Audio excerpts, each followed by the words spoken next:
An episode that truly lived up to its title.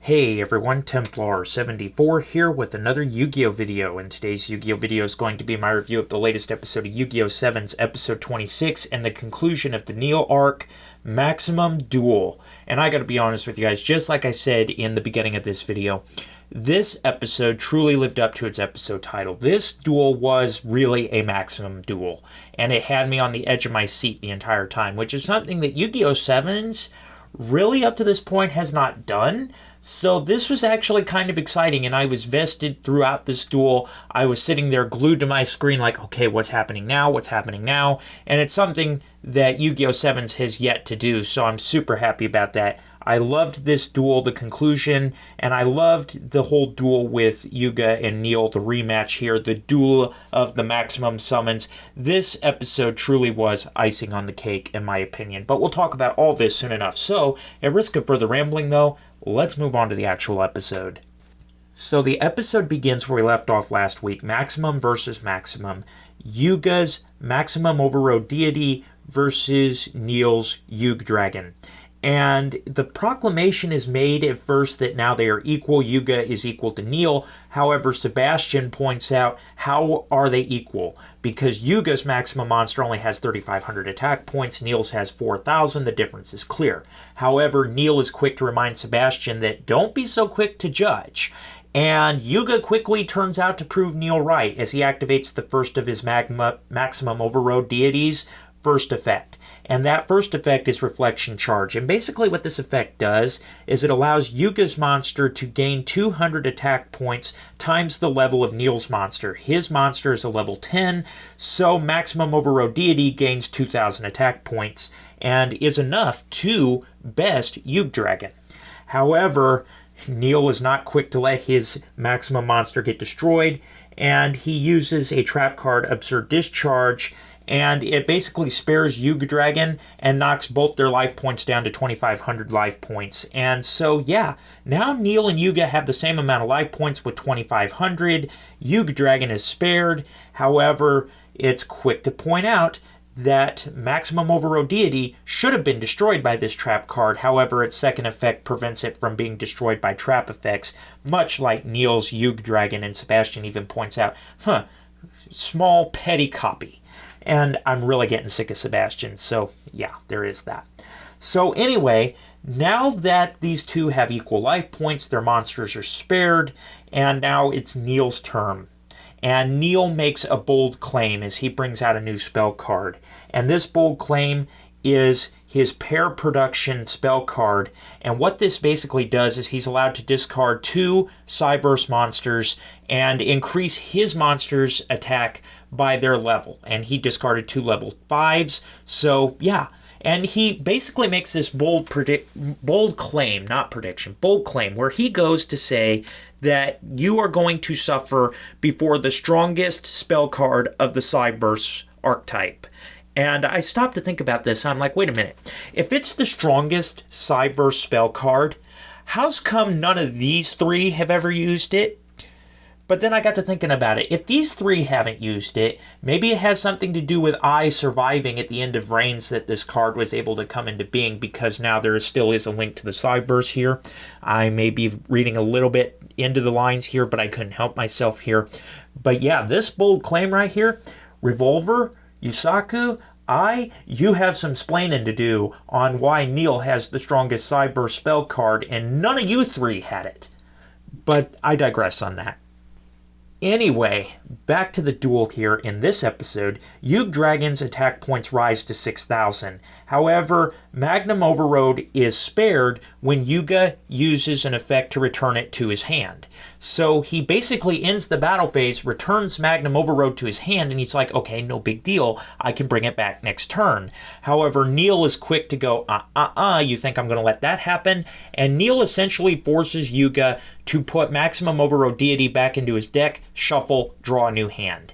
And yeah, this trap card that does this, Paradigm Shift, is devastating because now Yuga is basically reliant on drawing out his maximum cards again. He has no choice. This is how he's got to win the duel. And the odds of doing this are literally astronomical against him. And this is evident when the first few times he's pulled out a new hand, can't get the maximum overload deity. And this is where I would say that Yuga does Joey proud, because he is able to hold on through attack after attack and keep drawing until he brings out the 3 pieces of the maximum deity again.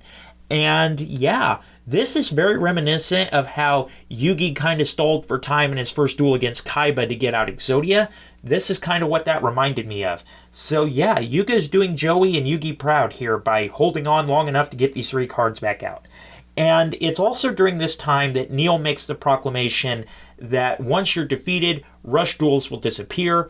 And that's about the time all the kids in the city, all the friends that Yuga has met along the way, and everybody that they've been friends with, everybody that's loved rush dueling has proclaimed we're part of Yuga's group, and all of their penalties rise to 5.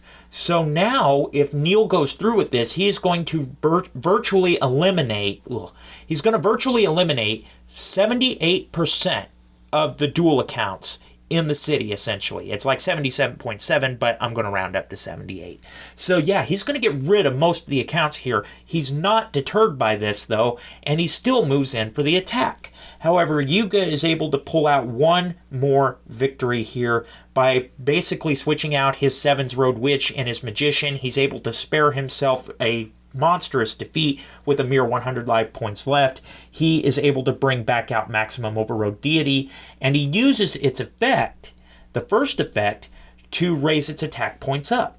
And Neil's like this again. However, we see the third and final effect of Maximum Overload Deity, which really put this monster over the top. Essentially what it means is that he is able to increase its attack points by the difference of Neil's life points and his. There's a 3,900 point difference.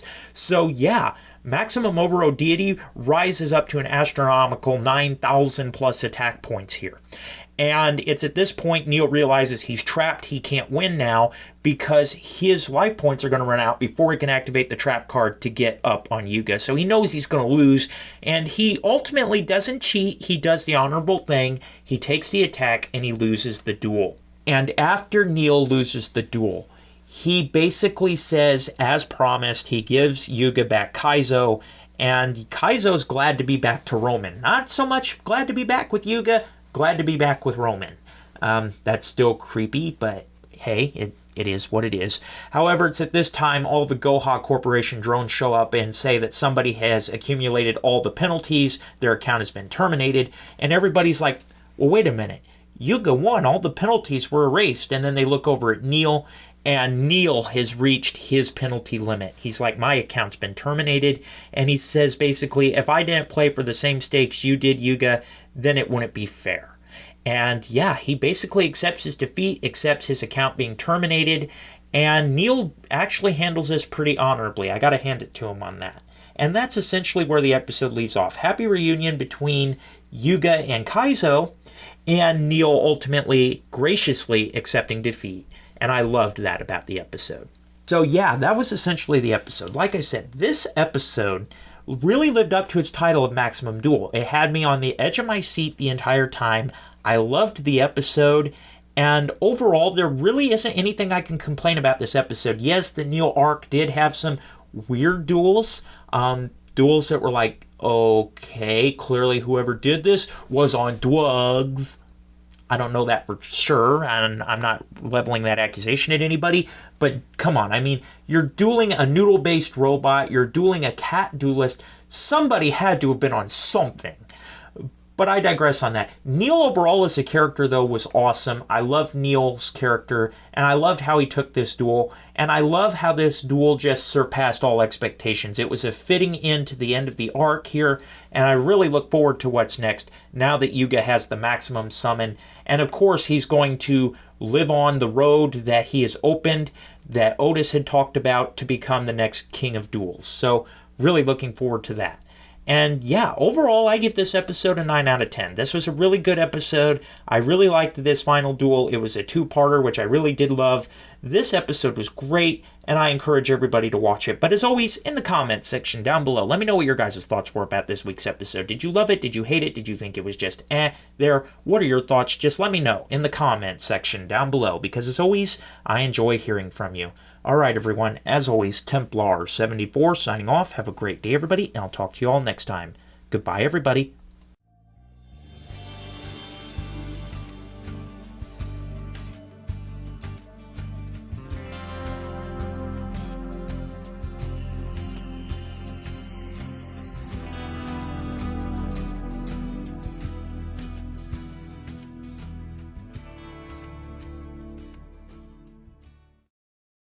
Hey everyone, Templar74 here. Did you enjoy the video? Do you want to help support me in making more content like this and see your name here at the end of every video?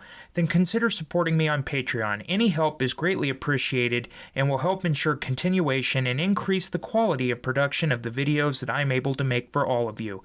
Link down below. Again, thank you so much for your support and for liking and subscribing. You all are amazing. And as always, everyone, Templar74 signing off. Have a great day, everybody, and I'll talk to you all next time.